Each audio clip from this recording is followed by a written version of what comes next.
Family, a couple of years ago, Bill Caffer, my dear friend, told me about Wendy Diamond.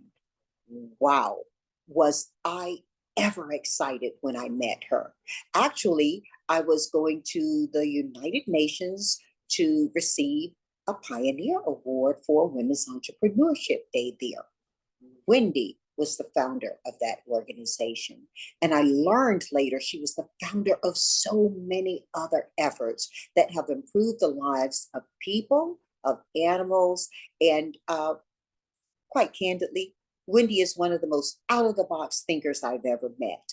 I believe you're going to enjoy our conversation. She's making impact in over 150 countries, and her mission is to economically empower women in business as well as to alleviate poverty for all.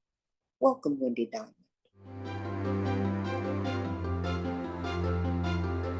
Wendy, welcome. Great to see you, Janice. How are you? Oh, I'm so wonderful. Wendy, it's so exciting to have this opportunity to talk with you today. Listen, you are a social entrepreneur, impact investor, animal advocate, humanitarian, woo, best-selling author, and television personality. You founded WEDO, Women's Entrepreneurship Day organization, which we are going to talk about, LDP Ventures, and Animal Fair Media. That's a lot. For anybody who doesn't know you personally, it sounds like a whole lot more than one person's achievements. Yet, Wendy, you continue to innovate and advocate. To help us explain how you've chosen this incredible path, let's get started from your beginning. What was growing up in Ohio like for you? I know you as a New Yorker. Anyone who meets me, they're like, "You're not from Ohio." And I'm like, "Yes, I am. I mean, the only reason I am who I am and where I am today and speaking to you is because I'm from Ohio. I grew up in a town of 2,500 people. It's a little town outside of Cleveland called Chagrin Falls. And it's got, brick roads, waterfalls. It was super, normal and amazing. And I loved my upbringing, all the good and the bad. I love everything about it.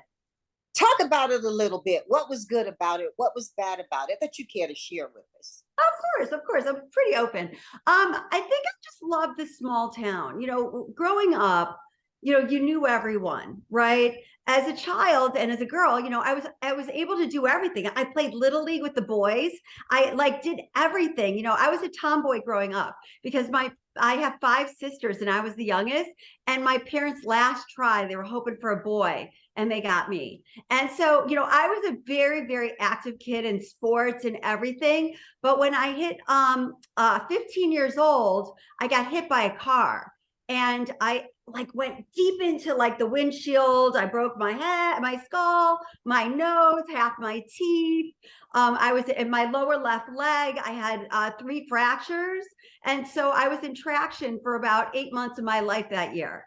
And, in that year, I always crack up about this because, all I did was eat I'm a very picky eater and I've been a vegetarian since I was 7 years old because my family was in the food business. And I ran into one of the freezers and there were 300 cows hanging. And then I walk out and I see one of the chefs cutting up one of those cows. And I was like, I'm never eating meat again. Anyway, so that whole time I was eating French fries and pistachios and watching soap operas. And I would just sit there and be like, oh my gosh, I want to live that life, right? And it's so funny, how life, it's I kind of wish I didn't dream that, but whatever, it's all good.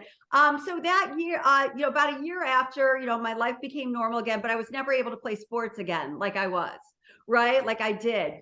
And one day I was riding my, and then literally I had, my parents basically about a year after whole lives basically collapsed. So, I mean, we're a pretty prominent family there, and my family in Cleveland, but my dad was kind of the black sheep. He was super nice, but always got in trouble and things like that. And so basically at 16 years old, my whole life was disrupted.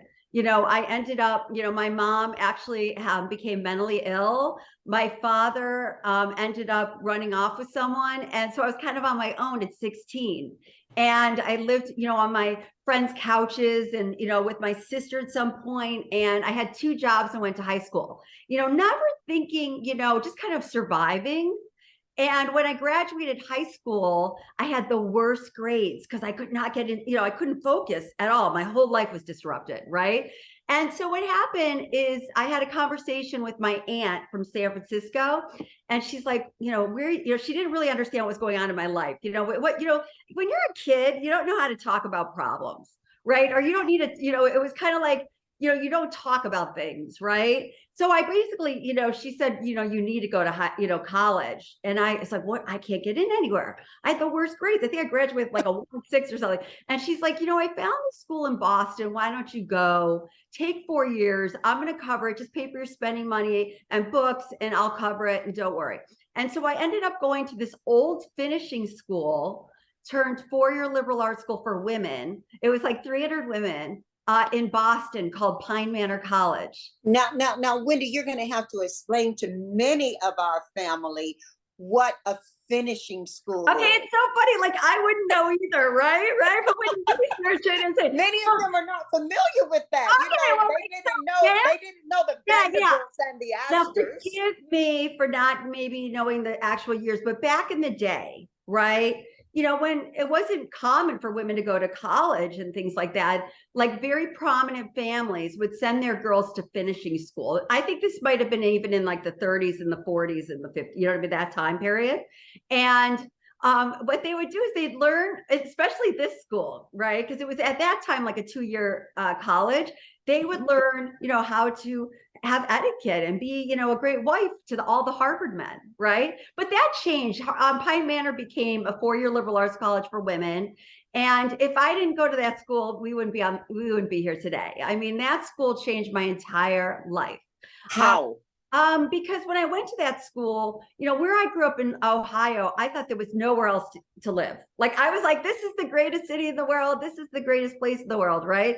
I'm the type of person, though, everything's, great wherever I am, And so anyways, but when I get there, I was at college with girls that were living from Saudi Arabia and Indonesia and all over the world. And literally in college, I ended up just being friends with people all over the world.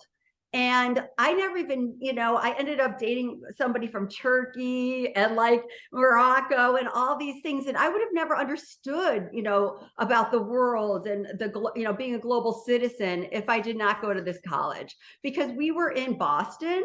And, we would all hang out, all the kids that went to school together at La Rose in Switzerland, like all went there. And my roommate in college went to that school in Switzerland. So all I knew were her friends, right? So if you ever saw the original movie Coming to America, that was my life. Literally, because I was the club promoter. So I had to work, right? So I was the club promoter for like the Euro, night. And so everyone needed to know me. So they'd pay me $100, whatever, to get into the club. And they would shout, throw champagne at each other and dance all night and so forth. And so like, that was like the beginning of me understanding the world and being open-minded to the world. And after college, I dated, someone from Turkey. I moved to Istanbul, Turkey with that person. And that's where I ended up my entrepreneurial career. Well, Janice, by the way, I sent 100 resumes out, like literally after college, and nobody even called me back or hired me. And like, and I realize now as I'm a little older, right? Not mentally, but, chronologically. And so I realized then, like, you need that, like, I look back and I'm like, I didn't understand network or connections, that I should have used somebody's name to get a job or things like that. Cause I didn't have that, I didn't have parents to help me or any of that stuff. Right. So that's when I went to Istanbul, and then that's where I started my entrepreneurial journey. Well, your entrepreneurial journey has certainly helped the entrepreneurship for so many women. Let me add that I have benefited from it as well. Wendy, it was so incredible to join you and these fascinating women at Women's Entrepreneurship Day at the United Nations, no less. And you presented me with a Pioneer Award in November of 2022. That was a phenomenal opportunity. First of all, it was like a homecoming with people who some I had met and some I had not met. I saw my dear friend Lorraine Arbus there, and I also got to meet supermodels and entrepreneurs in tech. And oh my goodness, I got to be in your presence. Why did you start that? Why is that so incredibly important to you? So, again, I've been an entrepreneur my entire life, so after, starting a company in Europe where I brought Valentino Ungaro, Jean Frey into Russia, literally during the time that nobody trusted the Russians. And I was able to create that business with somebody I knew from college. And after doing that for a couple of years, I moved to New York. And when I got to New York, you can take a girl out of the country, but you can't take the country out of the girl. I'm still from this small town in Ohio. I'm still friends with everybody I grew up with. I'm still that same person, right? So when I got to New York, I befriended a homeless person who used to sit like right in front of the Plaza Hotel. And every day I would see him and I'd be like, I could get you a job, I could help you, what? And I will never forget him saying, I make more money here than I would ever make at McDonald's. And that kind of triggered something at me where I realized, like, I really want to figure out and support homeless people. So that's when I volunteered my time.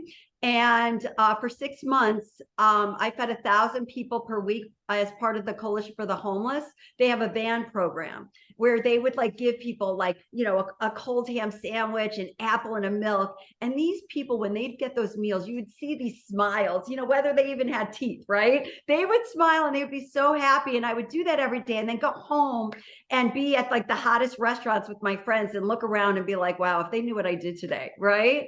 And Well, that's, yeah. it's incredible you're talking about that because homelessness is at the top of the discussion across the world today, and especially for those of us who are living in the USA. Political campaigns are being run and decided with it as a key topic of concern, and families and parents are talking about it, sometimes falling apart over their perspectives on it, especially as it impacts outdoor time for their children. Here in Los Angeles, where I'm sitting right now, is creating an area of divide, really, oftentimes for friends and neighbors. So you got involved in volunteering with the Coalition for the Homeless. And I'm just curious to know, was your engagement stronger than simply humanitarian? Did the experience with the Coalition for the Homeless frame your perspective on homelessness? I mean, first of all, at that time, we're talking 20 years ago, right? So it was different. And I actually think homeless people were different then. Mental illness has become so much more broader and more deeper in the last like couple of years, especially with COVID, but at that time, very few people were speaking about it and it was not prevalent in the news and so forth. So that's when I decided, like I want to do something to help. I was 23 years old and I realized like, wow, if I could create a cookbook with all the celebrities and get all the celebrities to donate their favorite recipes, we could raise money for these homeless people. And I thought about that when I learned a friend of mine did it for their family. And I'm like, how'd you do that? And she's like, oh, I just paid and I got a customized the book and I got it done and I gave it out to my whole family. And I'm like, wow, I could do something like this. So that's when I created my first cookbook called A Musical Feast. And I did it with all these famous musicians at the time, like Madonna and all these people. And that I was on Oprah, I was on Howard Stern, and we raised literally over $300,000 for homeless people. And that supported the Coalition for the Homeless, Empty the Shelters, which is no longer around. But that was a program that was in about 6 cities across the United States, including San Francisco and Atlanta and LA. And so I did that. And that's when I really realized, like, wow, there's nothing better than making an impact, because all I could remember on that journey and what I learned from that was, what, when you really care about something and you're so passionate about it and you understand it, I understood the problem. I spent a lot of time, 6 months with homeless people, seeing where they live, seeing what they're doing, seeing like, really they were humans, right? And so by doing that, I realized like, my whole life, I can't do anything that doesn't matter in this world. And that's not going to make a bigger impact. Wow. And Wow, literally, Wendy, I was I really can't do anything. To hear you say, I can't do anything that's not going to matter in this world. That's huge. And you're talking about food and homelessness interchangeably. Food is both insightful and delicious as ways to learn about the environment, culture, and the personal aspects of our lives. Um, So you talked earlier about your experience as a child, seeing the animals hanging, and it influenced you to be a vegetarian. You've talked about the cookbook. Are you still passionate about cooking today? I have to believe you're passionate about feeding today. Well, first of all, I mean, I'm a vegetarian, right? So I don't, there's like, I'm limited, right? Number one. And so, yeah, I mean, you'll see, like, it's so crazy. Like, my whole life has become like circular, And so, after the music cookbook, I did the same thing with athletes like Michael Jordan and everybody. And we did again, we were like, it went super successful. And that was when I was like living in New York.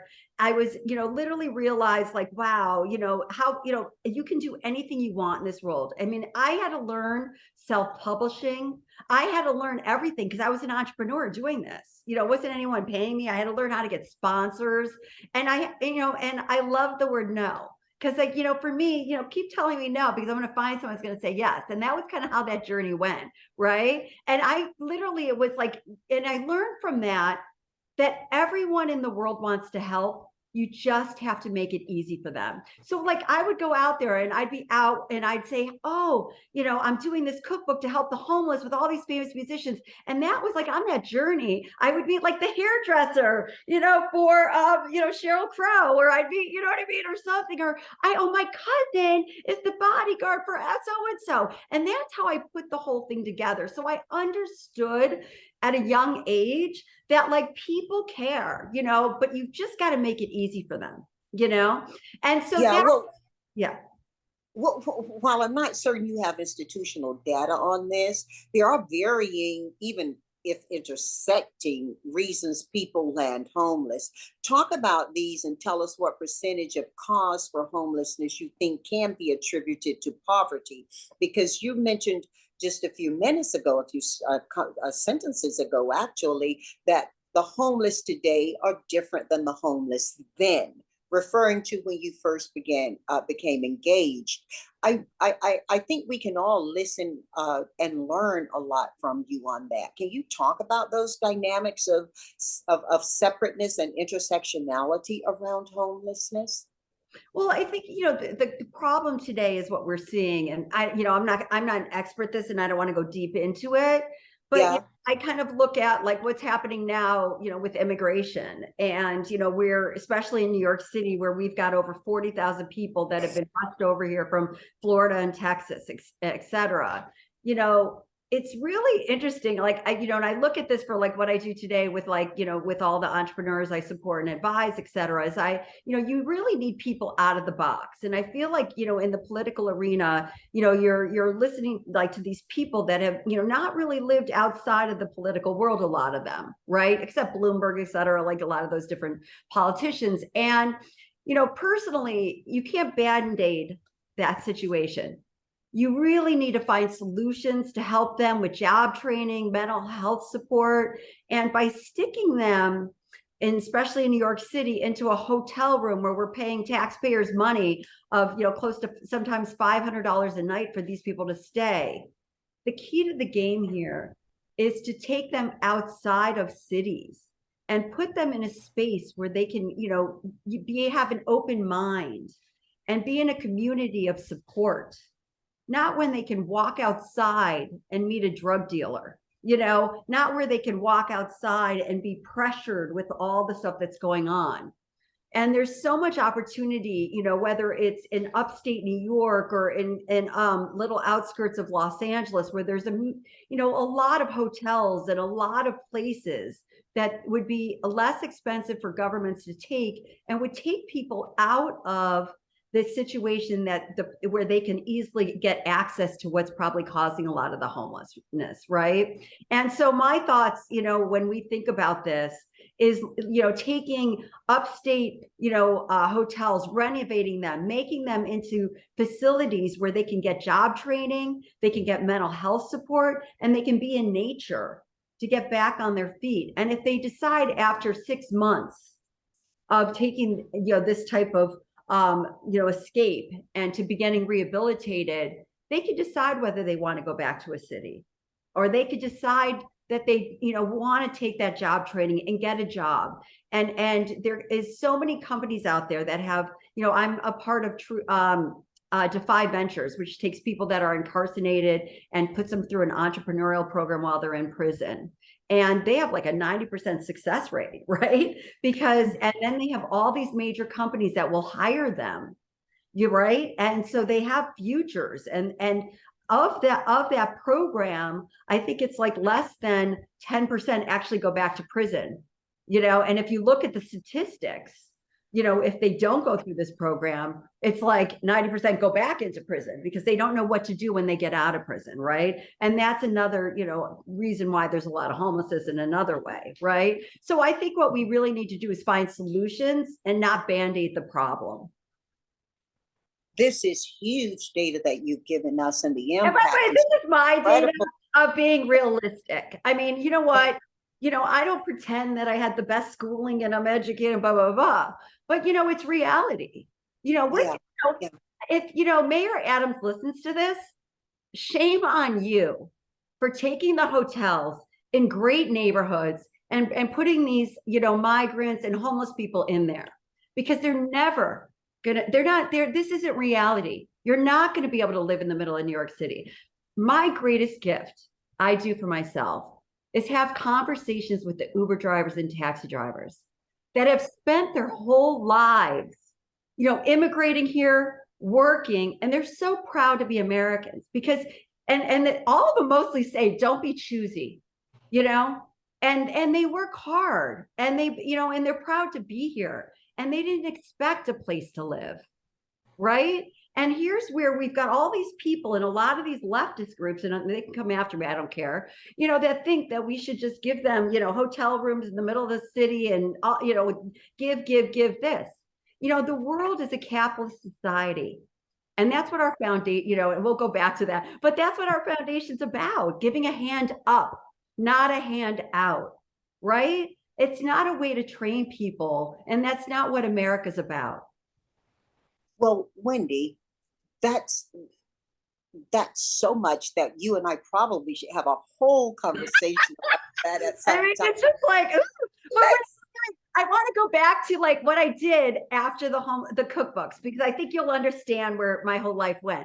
So, I mean, like just, you know, so what happened with after the cookbooks and this was in 1999, I literally was like living in New York City, and I grew up with animals. I love animals. There's nothing better for me than having my dog and so forth. And that's when I learned that 12 million animals were euthanized in a year when I went to the city shelter and I adopted a purebred Maltese and a Russian blue cat.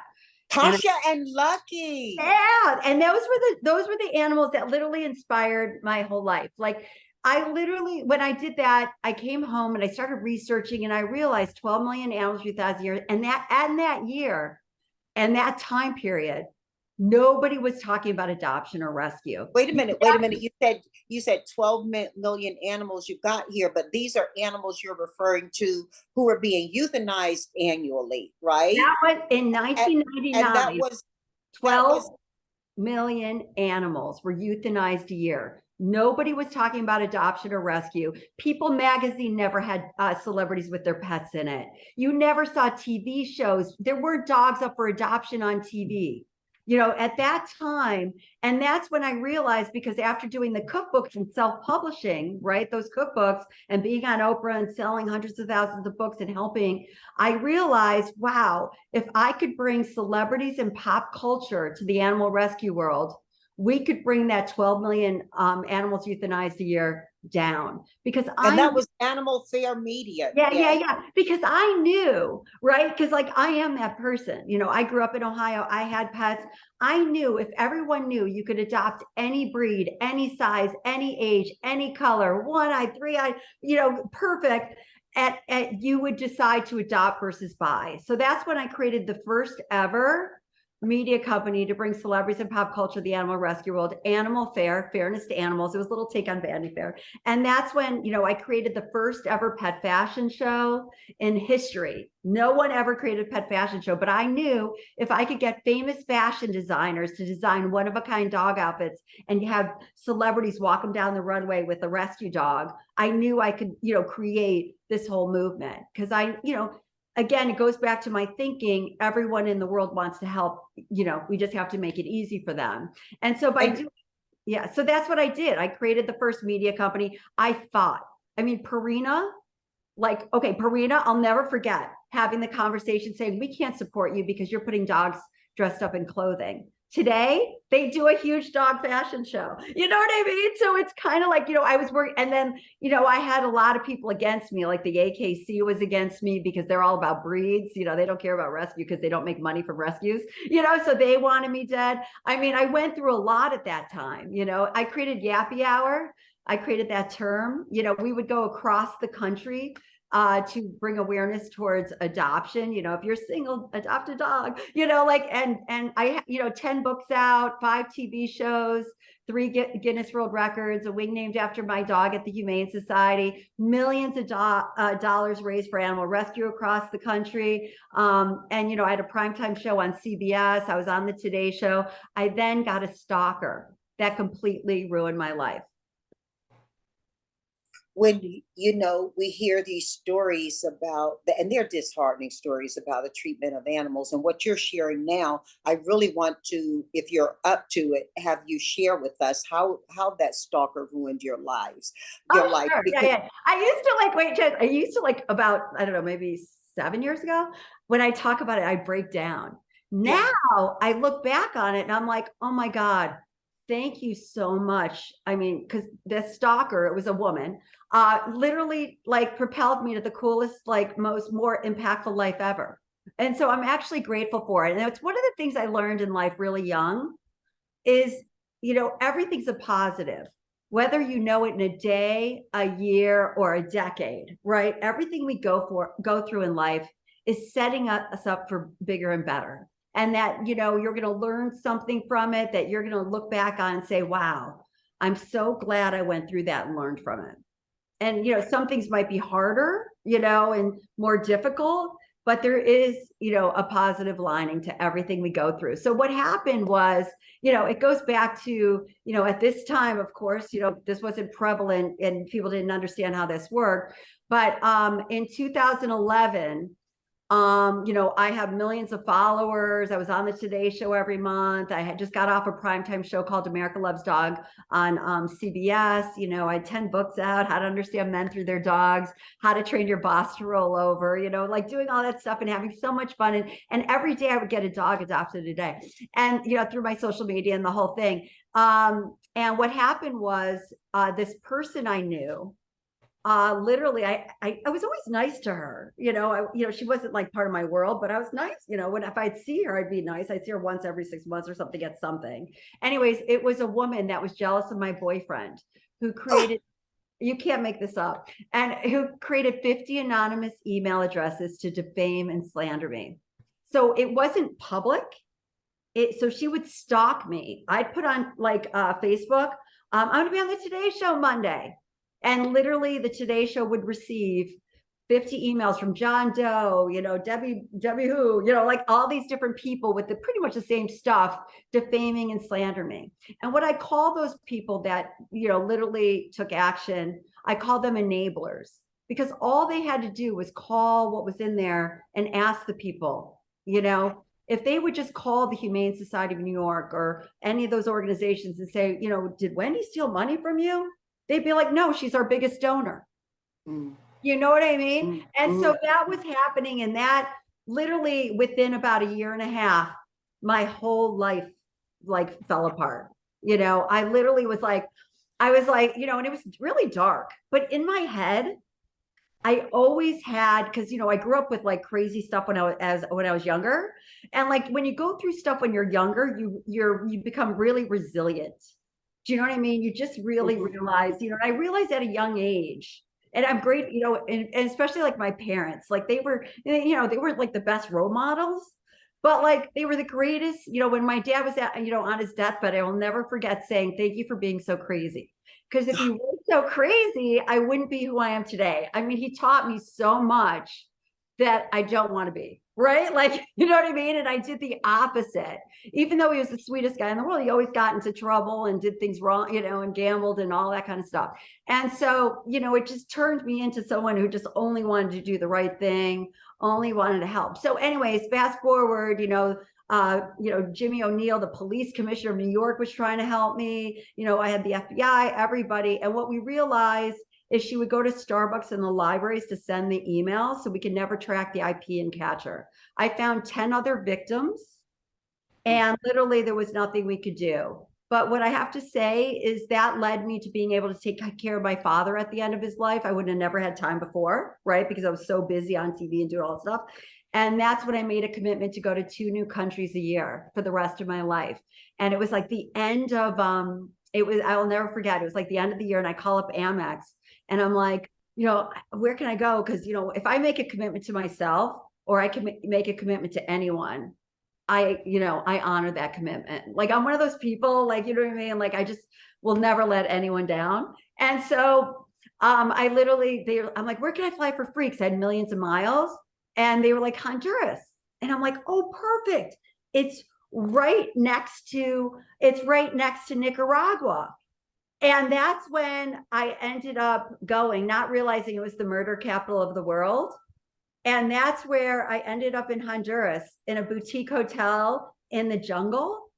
And I was watching birds with all these rich people from England that like are obsessed with birds, they're bird watchers, And I'm like, oh my God, the guy at the hotel, if I watch another bird, I'm going to go cuckoo myself.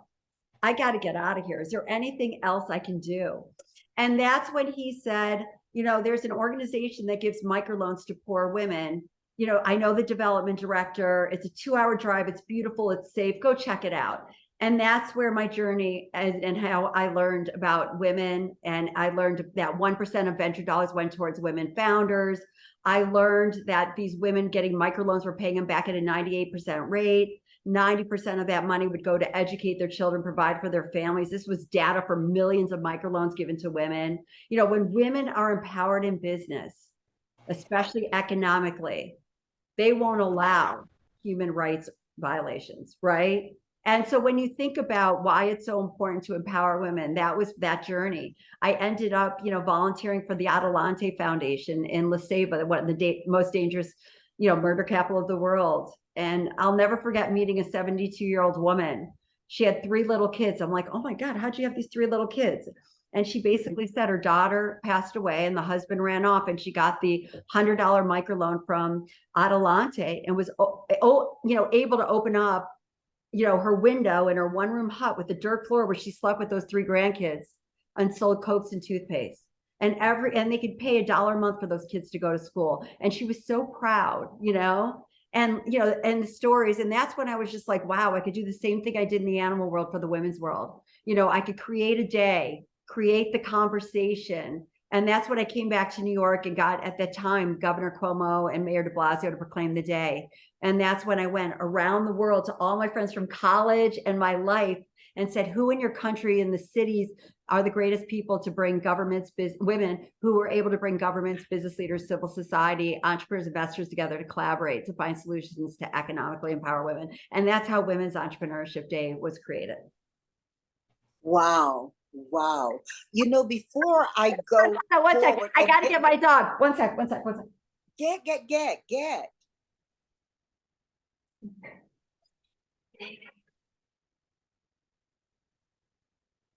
Okay.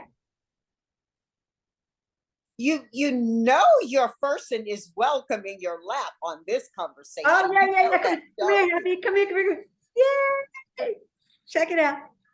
Yeah. Oh, come on. I know he just came. And look, he wears the little thing so he has clean paws, because I won't let him come to bed with me if he doesn't have clean paws. Oh. That's so funny. I can tell you right now, one of my media aides, Nathan, who leads my media efforts, has his dog with him right now in South America. And he is probably going crazy listening to us right now and the work you do with animals. And my daughter, Kay, who you've not yet met, Wendy, is going to thrill when she learns what you're doing with animals, because in particular with dogs, because my grandpuppy, Ninja, is just an incredible 14-year-old. So she's got a little bit of arthritis right now. Oh my God. But she still thinks she's a puppy. Yeah, they're the best. Honestly, I can't live without a dog. Yeah. Like, I Oh, wow. literally love them more than anything. I mean, he's so funny. Like, watch. And he'll just sit there and like hug me. Oh, That's oh. the funniest thing. Oh, the love that you bring to what you do is incredible. Wendy, now, I already mentioned you as a businesswoman, author, investor, Yeah. animal advocate, and TV personality. Girl, you are busy. I mean, in the legacy meaning of that word, okay? Yeah. And I mean, many by the people, way, I always say to people, and you probably know this because you're beyond uh, successful, uh, always ask a busy person to do something. We can always find time. well, I've heard that said before as well, but many people who do a lot less than you experience difficulty finding the hours in a day to get even smaller lists accomplished. Wendy, tell us how you balance your responsibilities, and please share some of the strategies you use to stay organized and focused. Now, I'm asking you this because I watched you in action, having arrived early for my honor Yeah. on Women's Entrepreneurship Day at the United Nations. I saw you pulling together an event that was stellar, that deserved global media attention. I don't know what you're doing with the footage that you were able to gain from some of it, but it has to be shared, particularly in some of the schools with younger girls and women and young men, regardless of how people identify, to be inspired, to be taught, and to be I think to be given that sense of, yeah, it still can happen today for me. How are you balancing your life? Give us those strategies.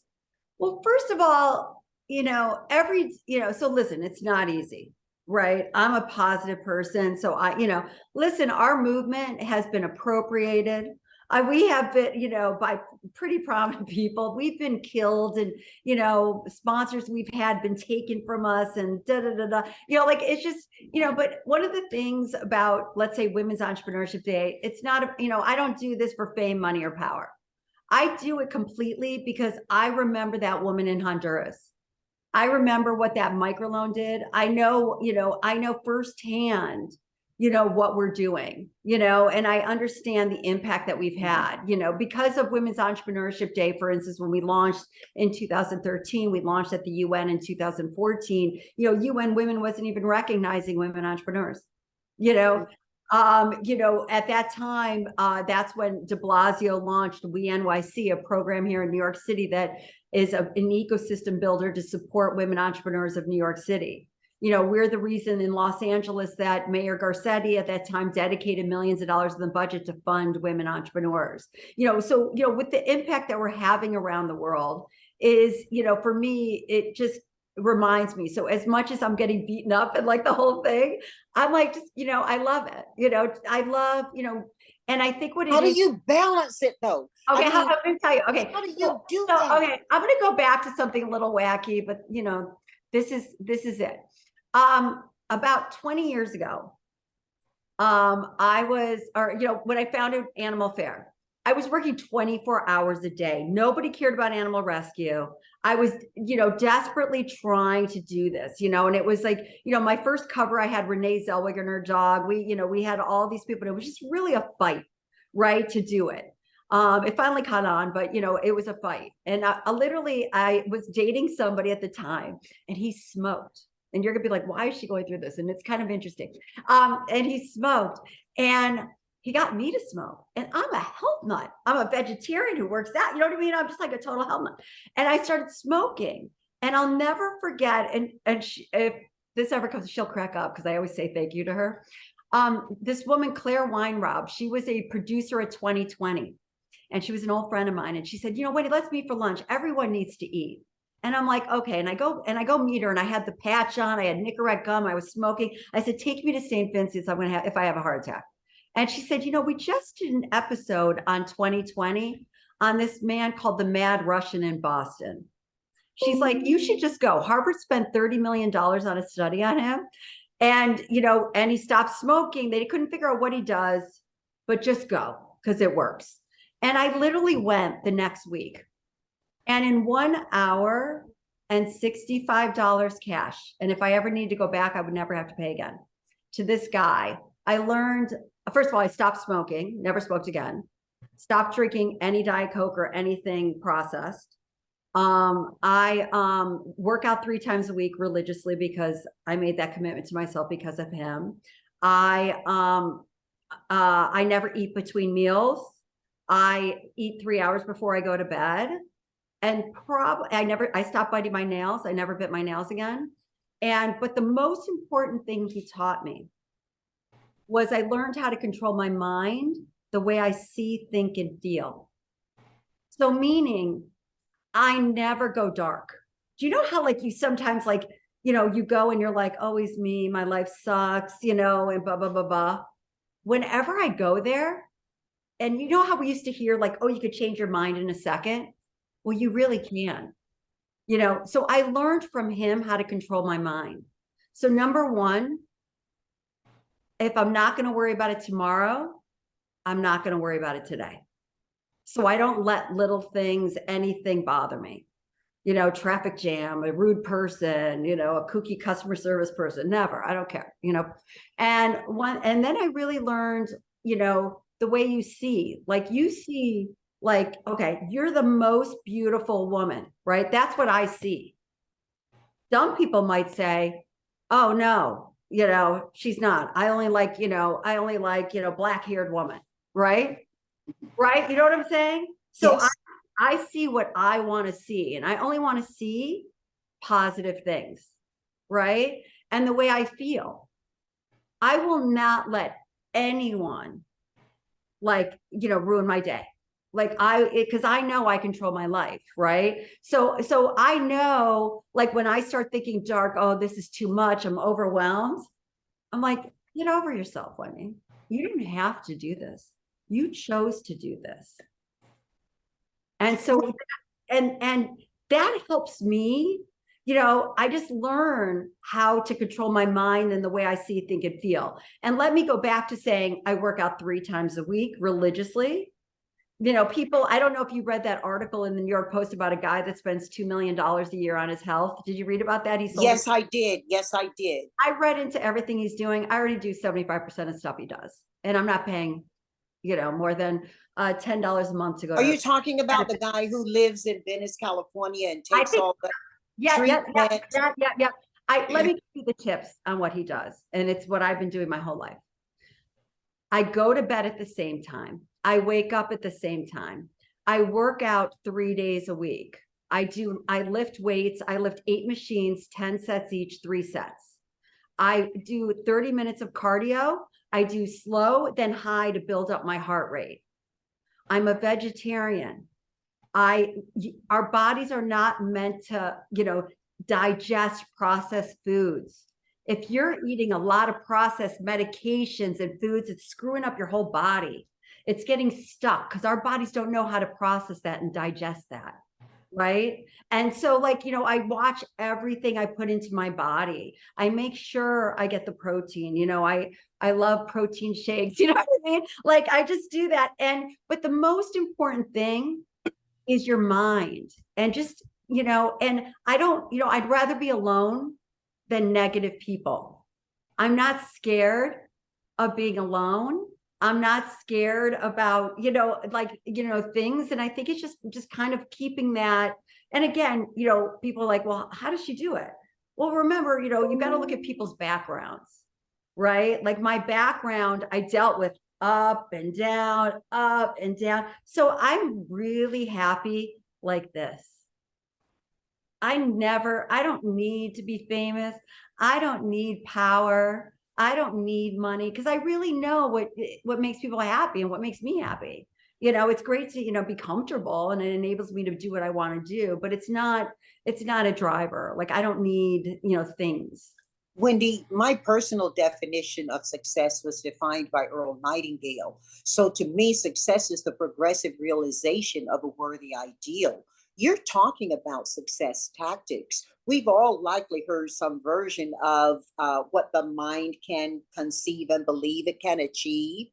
Happiness is a choice. I recall years ago sitting at University of Southern California, fight on, sitting there front row center when the Dalai Lama was talking. And the thing I took away from his conversation was that everybody wants happy. We keep asking this question over and over again about what do people really want? How do people achieve success? What's your definition of success? You started to lean in a little around the things you don't need. What do you need beyond a dog? I mean, I never want to feel successful. I never want to feel like I've done it or I did it. You know, I never want to feel that way. I love the journey. Like, I just love having a bigger and always trying to make it. And let me go back to what happened, because I think you're gonna get what happened. Yeah. Okay. And wait a minute, Wendy, before you do that, you talked a big accomplishment from the time you spent with this gentleman the week after your friend from 2020 recommended him to you. And by the way, was that 1 hour? Was that just 1 hour? And literally, he never advertised once in his life. He's got some books out, and literally, if you needed to call him or just talk to him, he would never charge you. He's an angel in our lifetime, literally. And I probably share the story about him, and that's what he said, is that the people that it works will do it. And if you Google him, you can, Google Mad Rush in Boston, he'll show up. And so that is really what's kind of, it's a factor of how I've been able to do what I do. And it's been a factor throughout my whole life. And again, it's taking, and I've had to pivot, my whole life.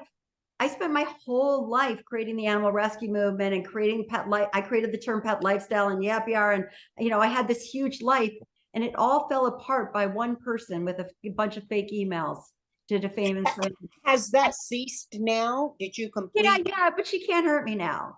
It's like, it doesn't matter, it doesn't even matter. And by the way, I saw her, and, she apologized, 10 years later.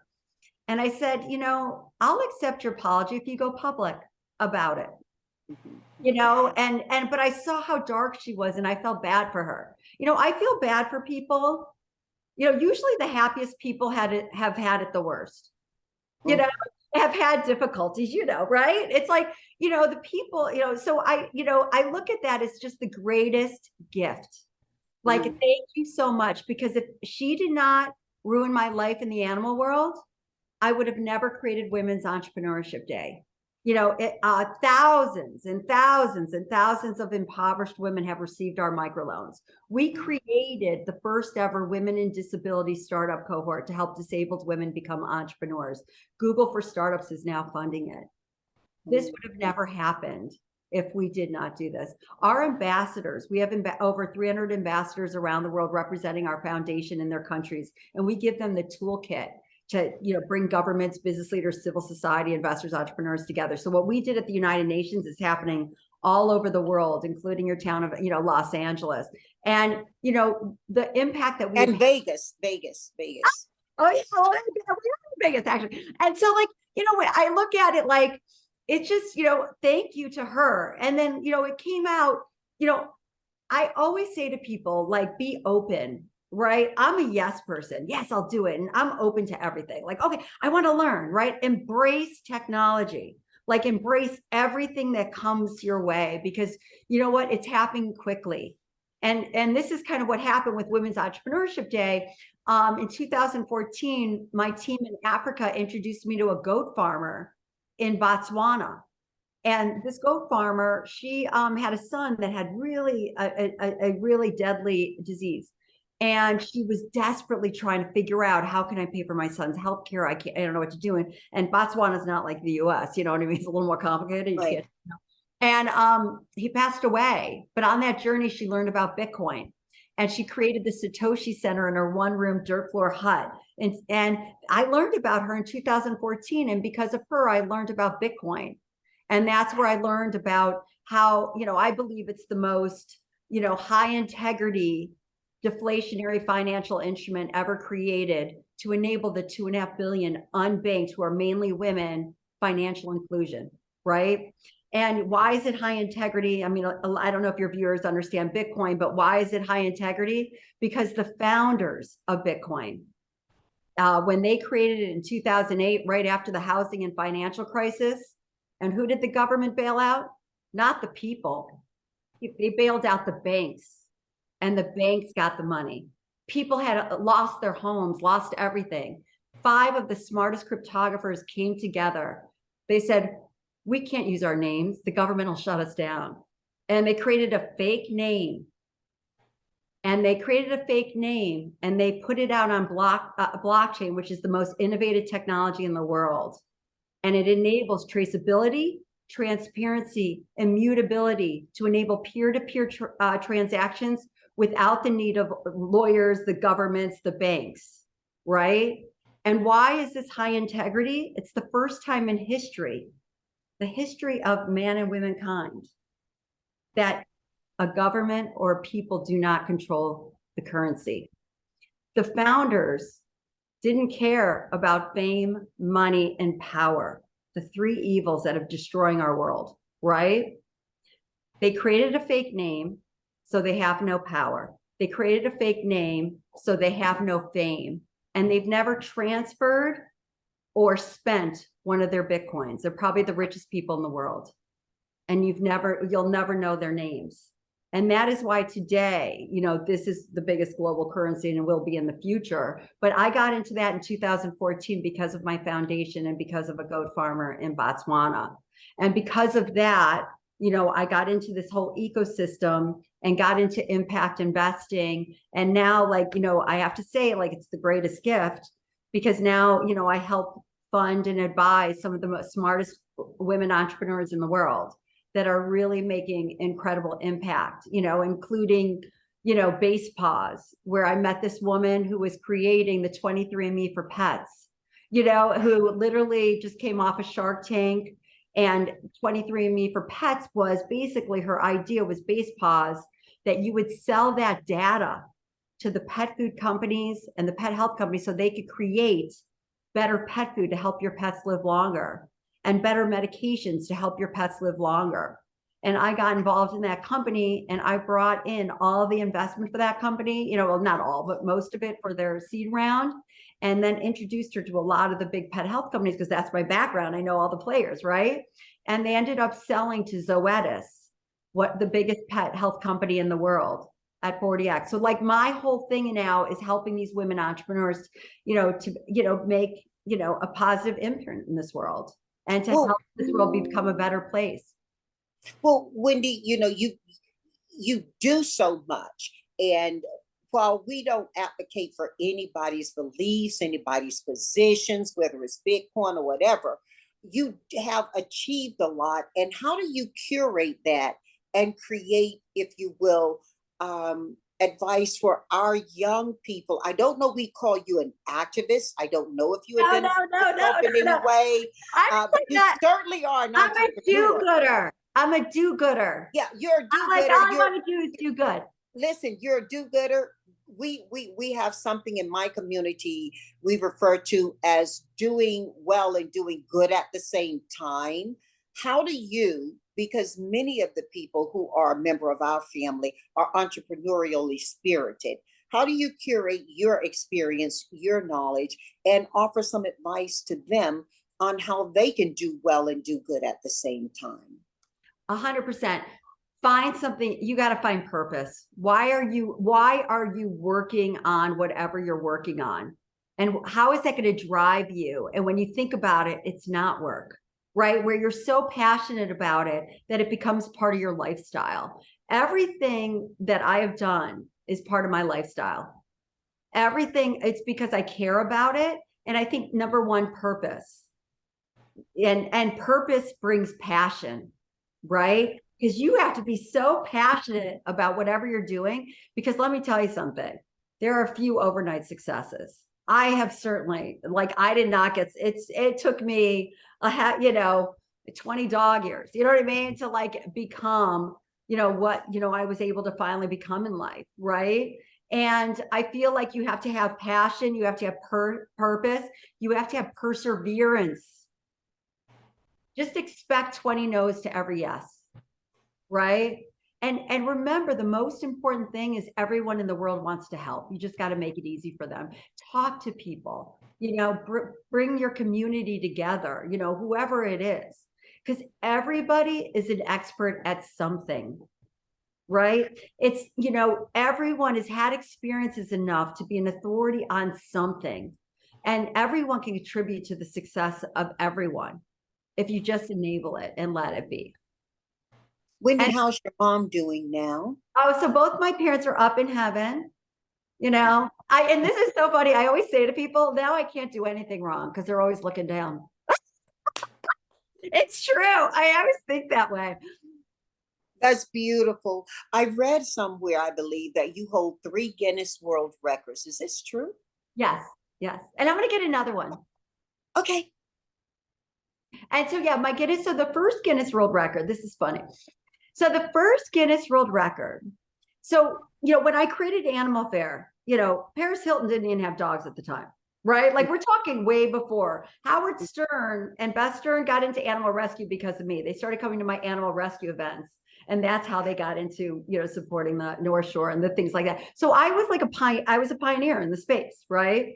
And one of the things is my dog, Lucky, had separation anxiety. So I would always bring my dog with me in a dog bag, right? Mm-hmm. I wasn't the type to be like, oh, here's my dog, right? I would just put my dog in the bag and he would come with me as just, part of like my bag. And one night, one of my best friends from growing up in Ohio invited me to a dinner party with Valentino, and I went. And at this dinner party, it was Valentino, Sandra Bullock, Hugh Grant, Nan Kempner, who was a very famous socialite in New York, and Giancarlo Giamatti, who was Valentino's partner. And it was this dinner party. And I'm literally there with my best gay friend from growing up. And I'm looking and I'm like, gosh, no one would ever believe I was here. And at this time, you never took pictures with people you did not know.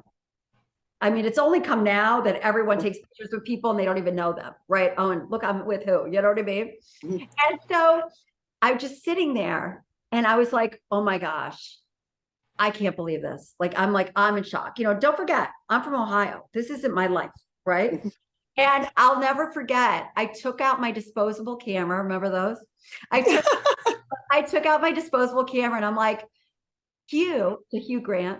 I'm like, and if you Google Hugh Grant and Lucky Diamond, you'll see the picture. I Googled, I said to Hugh Grant, my dog is your biggest fan. Can I take your picture with my dog? And then all of a sudden, like Valentino was holding my dog. I'm taking a picture. And then, it all became because Ray, my dear friend said, hey, Valentino, Wendy brought her dog because Valentino loves his dogs. And that was when Valentino was the first one to hold my dog. And then when Hugh Grant held my dog, I was like, oh my God, I take a picture. So I started taking pictures with my dog and I created a column in my magazine my Animal Fair magazine called Who Got Lucky? And it was like, and it was the sexy dog column.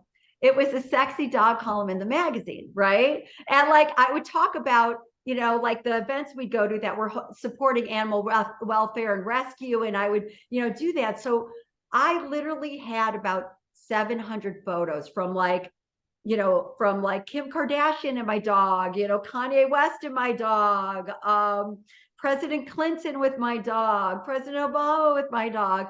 And it wasn't like paparazzi photos. It was like I was at an event, I had my dog, and it was like now it became like my column. So one night I was at a dinner and someone was there from Guinness World Records. And my friend was like, Wendy, you should get a Guinness World Record. I'm like, what are you talking about? Right. And she's like, why would, we started talking about it. And she's like, oh my gosh, you should have a Guinness World Record for the dog most photographed with celebrities. And that was my first, Guinness World Record. And you have 3 of them. What about the other 2? That one is incredible. That was incredible. Yeah. So then my dog, who inspired Animal Fair, Lucky Diamond, got diagnosed with cancer.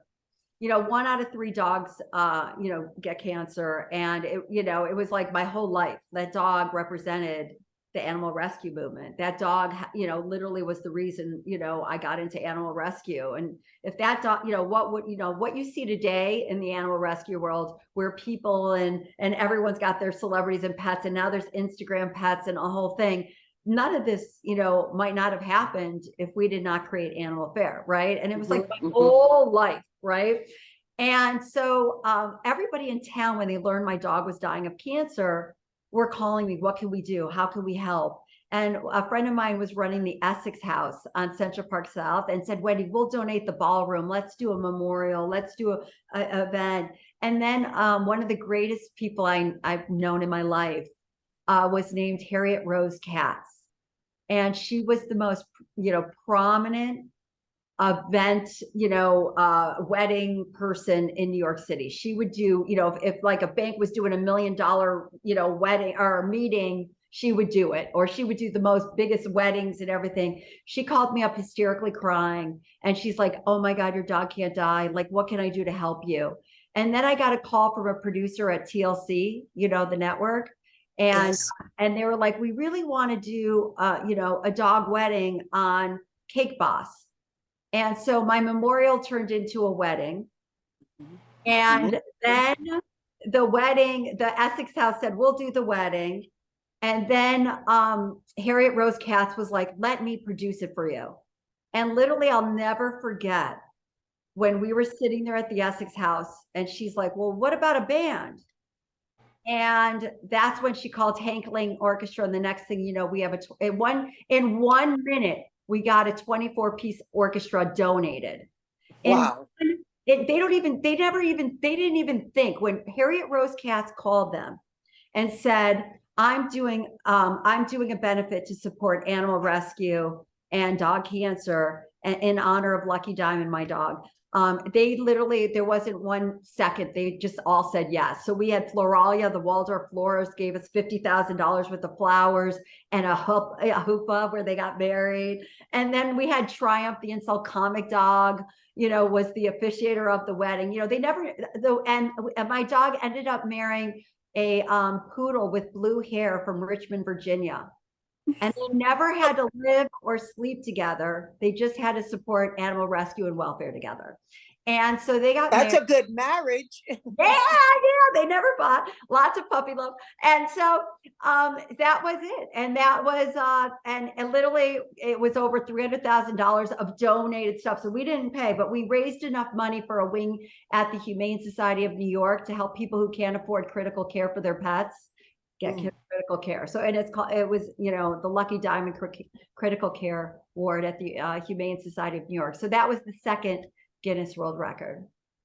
And the third most expensive pet wedding in history, but I didn't pay for it. I would never, you know. And so, and then the third one was the Lord Mayor of London was in New York, and it was like a reception for him. And that night they were like, we're going to get a Guinness World Record. So literally that night we spent 2 hours curtsying.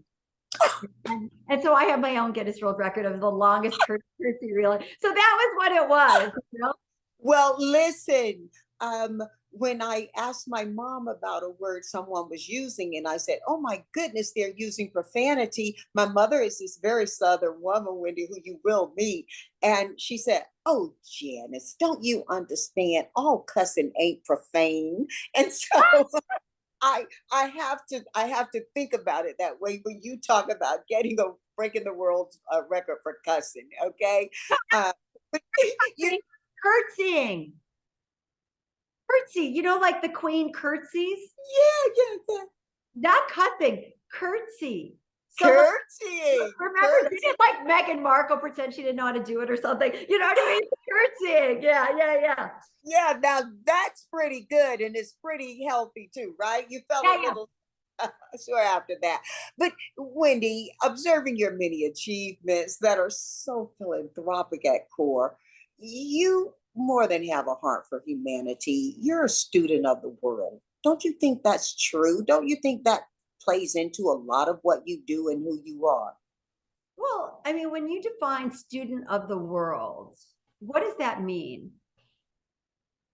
In talking about you and in thinking about you, your core offerings through your organizations, through your energy, through your network, certainly in my case, you are connecting people, no matter where they come from, to how they wish to live.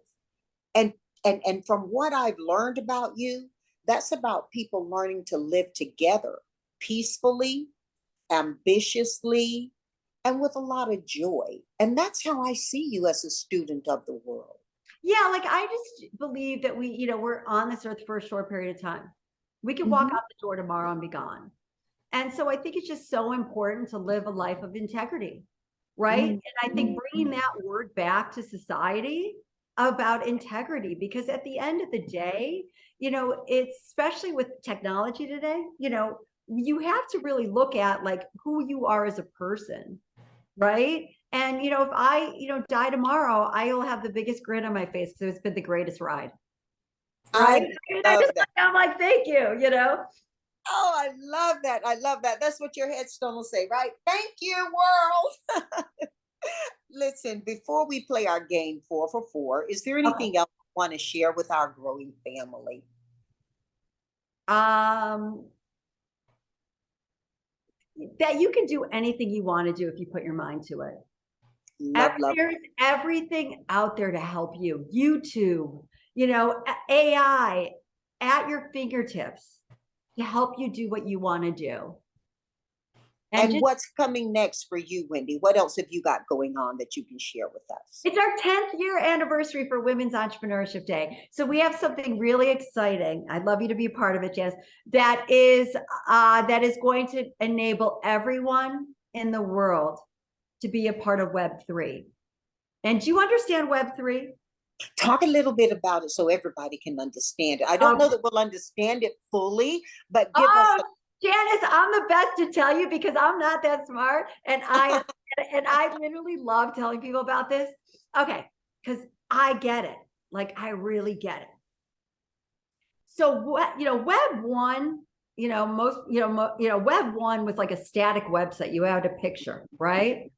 Web two, Facebook, Instagram, LinkedIn, blah, blah, blah, blah, right? Where LinkedIn owns your data, Facebook owns your data, Instagram owns your data, and they make all the money, right?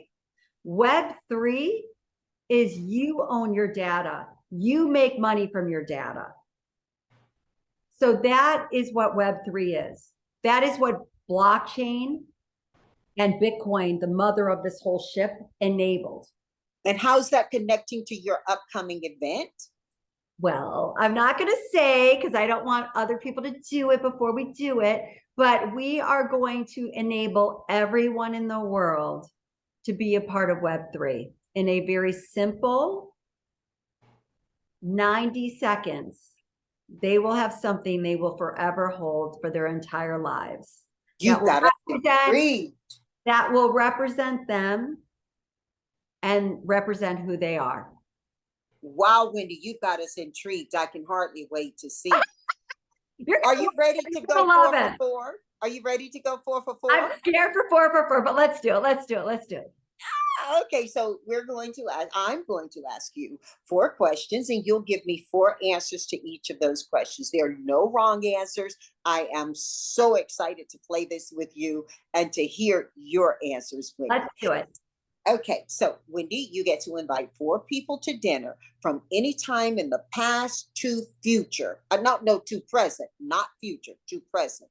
Who's at your table and why? Chuck Feeney comes to my mind really quickly. Do you know who that is? The founder of Duty Free, who has given all of his billions away while he's alive. I'd love to just understand why and love to, kind of understand his mindset because I think that is just one of the most incredible things that anybody could ever do.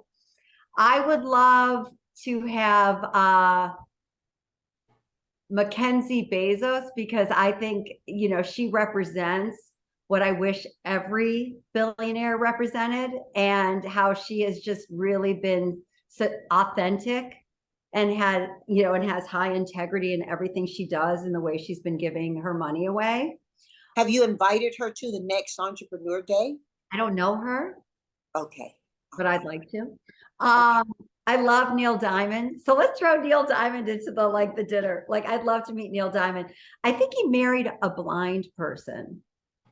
And Well, I just find that like, wow, what an amazing soul. so years ago, when I still lived on Venice Beach on Oceanfront Walk, um, the movie Jazz Singer was filmed there. You know, it's had different incarnations, and Yeah. Neil Diamond was in that one. And they filmed part of it at my home. That's my No way! Did you get to meet him? Yes, I loved him so. I mean, so. he seems I like didn't really meet him when I didn't meet him when they filmed there, though. I met him at a music event, and he was so generous. You would have thought I was as important as anybody else in that room. Oh my God, I love that. Yeah. Yeah, that's what I feel like, you know, when I read all about him, I felt like that.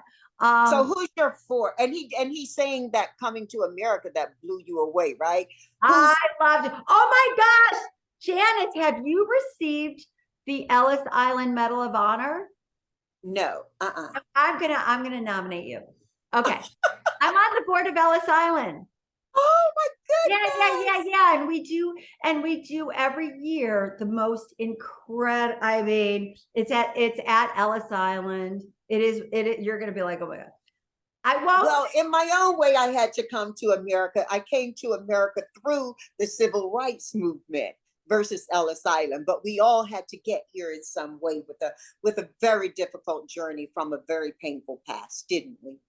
Absolutely. No, Who's your fourth? Dolly Parton.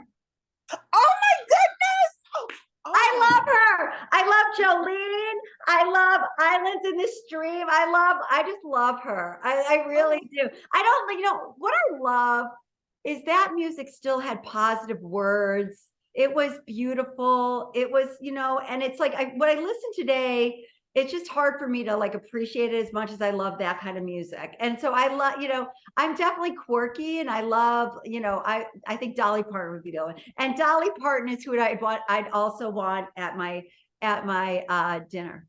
Then I'm giving you another seat because I'm coming if Miss Dolly's there. Dolly is one of my by the way, Janice, I have to tell you, like, when we were introduced by Bill Capper, I was like, wow, this chick is like freaking impressive, right?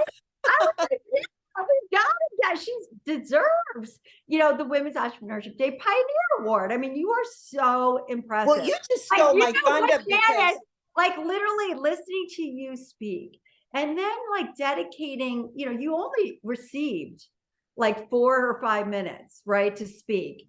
And for you to dedicate part of that time to Laureen, and the way you speak and how eloquent you are and how literally you're like one of the most beautiful speakers we've ever had, so I am just so honored to like be here on your show and to be part of this and to know you, because it's really a pleasure. Quit, because you've stolen my thunder. I was going to finish on a huge shout out and kiss you to Bill Capper. Let's just do it now for introducing us. We love you, Bill. We love you. And I know Bill will be listening. The second one is, what music, not audiobooks, music are you listening to now and why? Artists. Okay. I love Billy Esteban. Billy Esteban, I heard him when I was in Tulum. There's no words. It's the most upbeat, like, beat music to get you working and get you going and flowing. And it's just really spiritual music. And I love that. I love Florence and the Machine. I love her music. I love everything about her.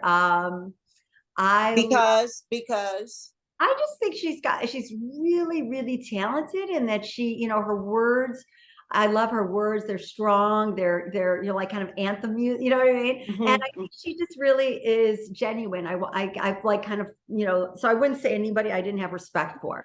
But with music, let me just tell you this on your Dolly Parton. So Dolly is one of my sheroes who I just love, love, love, love, love.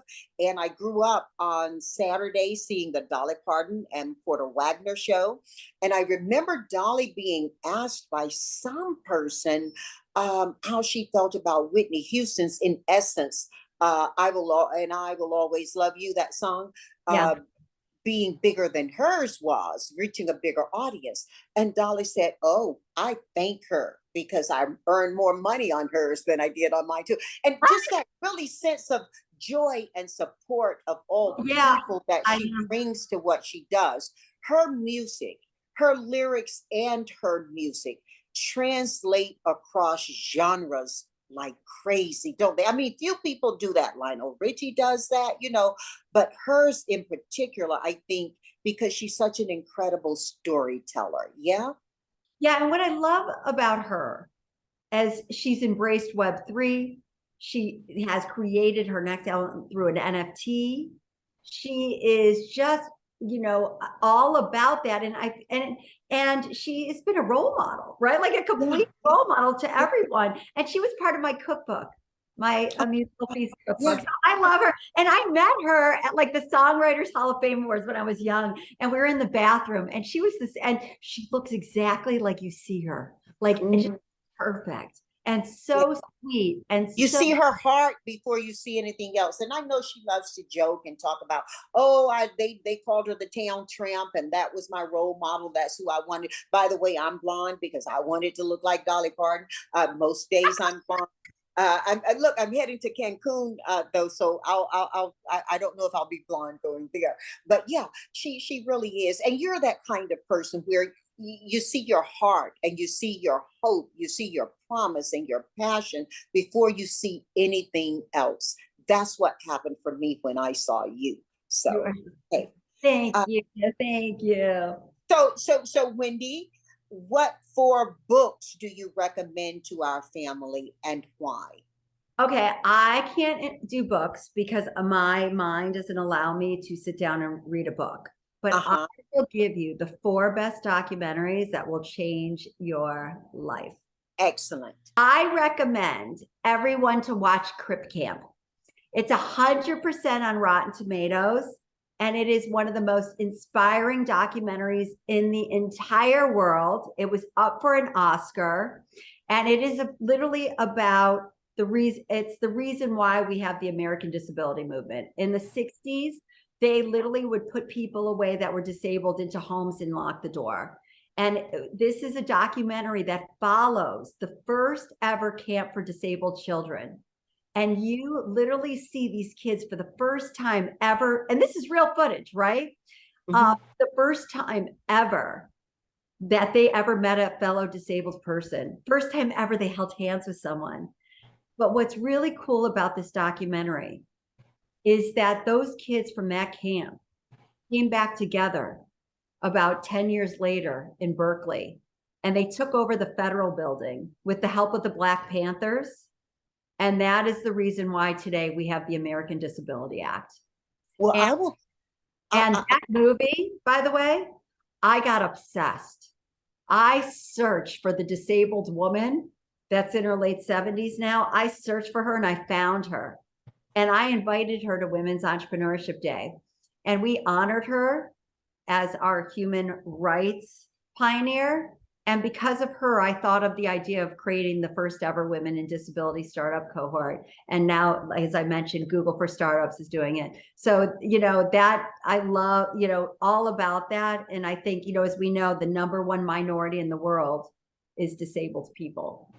I am so grateful to you for bringing that forward, Wendy.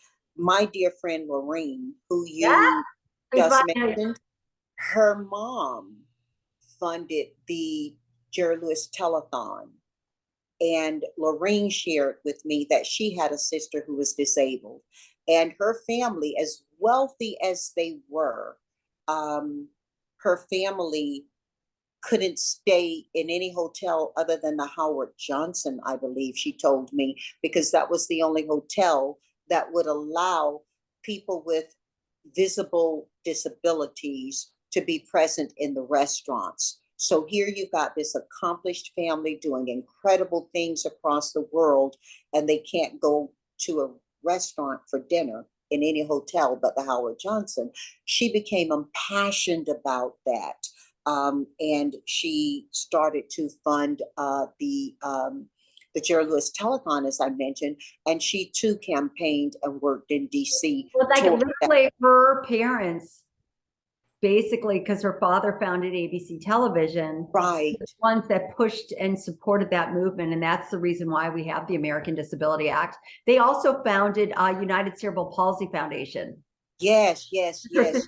Cerebral palsy. That was her sister. Yeah, no. Lorene is one of my biggest, like I love and been such an every time I cross the street and see a curvature for wheelchair accessibility, or get on an elevator and see space, and go to a hotel, and people will argue sometimes if they get a restroom that, a bathroom that has, and I say, no, the only way I don't want it is if someone needs it and can't use it, the opposite, because I learned so much from Lorraine about how we don't think about how challenging it was for people before we began to be more thoughtful about how we live together as humans. So thank you. Yeah.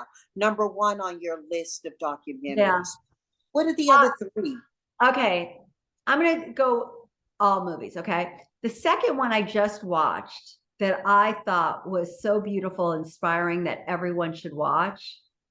And it kind of goes back to what we've just spent the last hour speaking about, Living.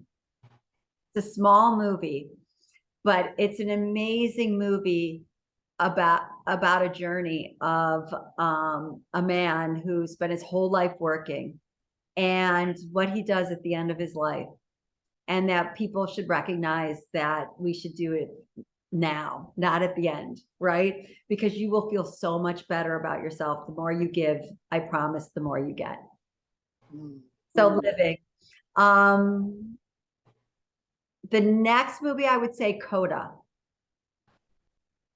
I absolutely loved Coda. I loved about, just the whole premise of, the story, and about, how incredible that girl was, with her parents both being deaf, and this story. And these movies, by the way, I tell people, like, I have a list. I'll send it to you, Janice, if you want. I have a list because during COVID, I couldn't get the grin off my face.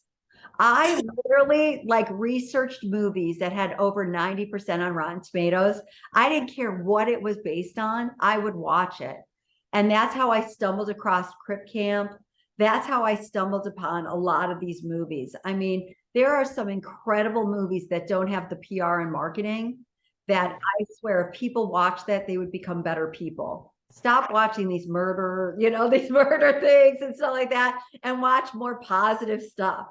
One of the guys who works in my company, and he heads up my video and photography team. His name is David, and David just got back.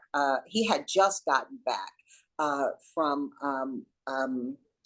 one of the movie conferences, and he was sharing Sundance, and he was sharing, you're familiar with Sundance naturally, and he was sharing with me, he was so excited because he'd been talking to a guy who's offered to produce his movie. I can't tell you a lot about it other than that it was inspired by his dog, Tesla, and Tesla's this tiny little Jack Russell. And I'm excited for you to learn more about it. So check with me when we're not podcasting on that. I will. And I think the fourth one I would say that I loved more than anything, it's about a real life prince, is Virunga. And it's about a park, Virunga Park in the Congo, and about how all the oil companies and everything is basically destroying this country and the park and the gorillas. And, one of the things in my life is I love supporting those that are marginalized. So how do I, and these gorillas, they could be extinct if we don't protect them and protect these nature preserves. And it's an incredible documentary about an amazing soul in the Virunga National Park who, with the Belgians, basically raped the country, right, of everything. And this is a real life prince from there that is basically moved there and for the last decade has been supporting that Virunga National Park and protecting the gorillas. And it's an incredible documentary. You've given us some full weekend stuff. I mean, I think I'm going to be here in my library on my couch watching these this weekend now. You'll be inspired. You're going to be like, what? Yeah, I promise. Maybe I'll watch him go. Wendy, that's awesome. Please, yes, feel free to share your list with us, and I'll share it with on my socials as well. So we're going for Wendy. 4 pieces of advice you share with the family listening right now.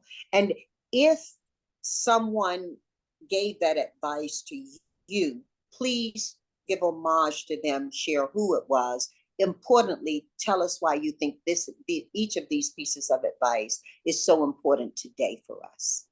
My piece of advice to people, it goes back to what I was saying before, right? Like that, the best thing you could do in life is to literally control your mind the way you see, think, and feel. When you decide in the morning whether you're happy or sad, nobody else decides that. And there was a woman named Tao Porchin Lynch who was 103 years old when I saw her last. She marched with Gandhi. She starred in movies with Marilyn Monroe. She was a Chanel supermodel. And she was Guinness World Record for the oldest yoga teacher. And I'll never forget her saying a few things. One was when she wakes up in the morning, she says that this is going to be the greatest day of her life. And that, when you wake up, it's funny, I wake up and I think of her, and I actually think about that. And I say that, this is going to be the greatest day, and that I'm going to make it a great day. Right. And what is a great day to me is being able to give somebody advice, or to be able to, help somebody. And, so that would be one of the things. She also said something really cool that I always remember. We were at breakfast one day, and I loved her. I did yoga with her like 3 months before she passed away, and she was still doing yoga and had all the energy in the world. It was amazing. And I'll never forget, when she was leaving, I was like, oh, bye, bye, Tao. And she grabbed my arm and she said, never say goodbye. Say au revoir. She was French. And so, so I always remember that, right? Like that's something, so I never say that anymore. Right. Mm-hmm. Okay. Another piece of advice. Okay. Oh, shoot. I don't know. I feel like I always have okay. Then I watched an amazing TED Talk about a girl who had a crazy life and was married 3 times and a crazy upbringing. And it's like, who do you want to marry, or something like that, or the right person to marry? That was the TED Talk. I don't know, but it's something like that. Wait, but make sure if you do put this out that you give it to him, because it was really good. And it was about how she had these crazy marriages and she kept getting divorced and blah, blah, blah. And she finally realized. And to this day, after watching that, I do this. So she said, when she started going on new dates with people, and she'd be on a date, she wasn't looking as them as like a new boyfriend or anything like that. But every time, whether she liked them or not, she always left them with a piece of advice or something to help them. And that has always stuck in my mind. And that, I try to do that. Anybody, I always try to help everyone who asks me for help. I always make time for people. I'm always trying to do that. And whether I like them or not, whether they're mean to me or not, I always try to leave them with a positive. And you'll see when you do those kind of things, things happen. It's very interesting. So that's another thing, is just take everything as a positive. I really believe the statement of life is easy, people make it complicated. Look at your life. What is making it complicated, right? And figure out ways to make it simpler.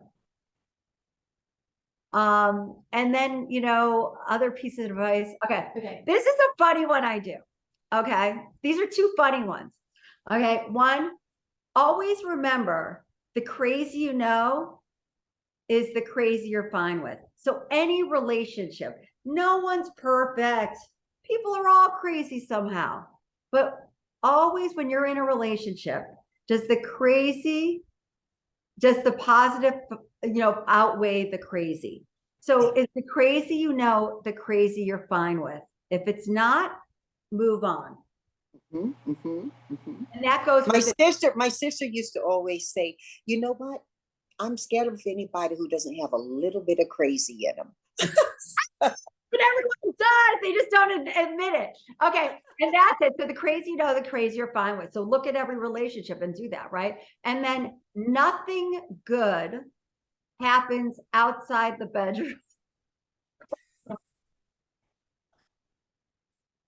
Wendy Diamond, thank you so much for this advice. But wait, nothing good happens outside the bedroom after midnight.